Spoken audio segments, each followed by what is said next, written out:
ನಮಸ್ಕಾರ ವೀಕ್ಷಕರೇ, Karnataka power TV ನ್ಯೂಸ್ಗೆ ತಮ್ಮೆಲ್ಲರಿಗೂ ಸ್ವಾಗತ. ವಾರ್ತೆಗಳ ವಿವರ.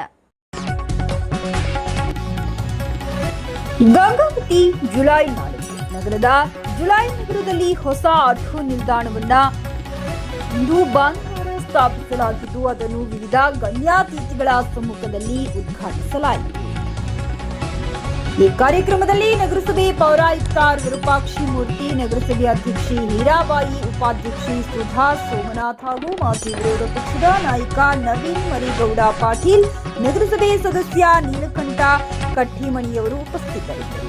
ಹೊಸ ಆಟೋ ನಿಲ್ದಾಣದ ಆಡಳಿತ ಸಮಿತಿಗೆ ಬಸವರಾಜ್ ಕಲಗುಡಿಯವರನ್ನ ಅಧ್ಯಕ್ಷರಾಗಿ, ಮೊಹಮ್ಮದ್ ಸಾಬ್ ಅವರನ್ನ ಉಪಾಧ್ಯಕ್ಷರಾಗಿ ಆಯ್ಕೆ ಮಾಡಲಾಯಿತು. ಮಂಜು ಕಲಗುಡಿ ಪ್ರಧಾನ ಕಾರ್ಯದರ್ಶಿ, ರಾಘವೇಂದ್ರ ಖಜಾಂಚಿ ಹಾಗೂ ಗೌಸ್ ಮಹುದ್ದೀನ್ ಸಹ ಕಾರ್ಯದರ್ಶಿಯಾಗಿ ನೇಮಕಗೊಂಡರು. ಈ ಹೊಸ ನಿಲ್ದಾಣದಿಂದ ಸ್ಥಳೀಯ ಆಟೋ ಚಾಲಕರಿಗೆ ಸುಲಭವಾದ ನಿಲ್ದಾಣ ವ್ಯವಸ್ಥೆ ಲಭ್ಯವಾಗಲಿದ್ದು ಸಾರ್ವಜನಿಕರಿಗೂ ಪ್ರಯಾಣದ ಅನುಕೂಲತೆ ಹೆಚ್ಚಲಿದೆ ಎಂಬ ನಂಬಿಕೆ ವ್ಯಕ್ತವಾಯಿತು.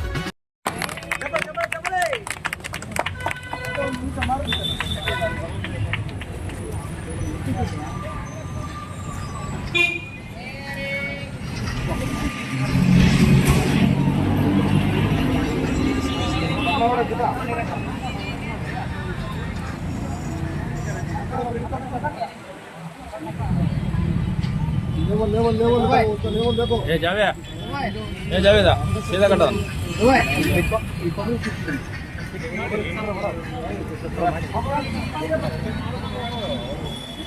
निंद्रಲ್ಲ ಬಿಡು.